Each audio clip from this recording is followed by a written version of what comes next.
చాలా మంది అయినారంటే వీళ్ళు స్ఫూర్తినిచ్చారు, అవగాహన ఇచ్చారు, ఒక ఆలోచన కలగజేసేందుకు వీళ్ళ కన్న తల్లిదండ్రులు మరి ముఖ్యంగా అభినందించాలి. అతి సాధారణమైన కుటుంబంలో జన్మించిన వీళ్ళు తమ కృషి, పట్టుదల, కర్తవ్యపరాయణత, చిత్తశుద్ధ అవేర్నెస్ కృషి చేశారు. అత్యున్నతమైన చాలా మంచి పరిణామము.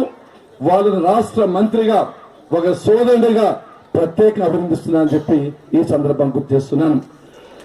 నరసింహప్ప గారంటే మాకు విపరీతమైన అభిమానము, గౌరవము, మంచి వ్యక్తి.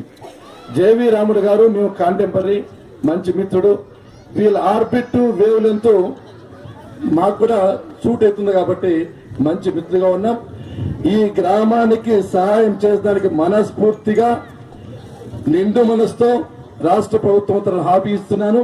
చాలా అభివృద్ధి చేస్తారు.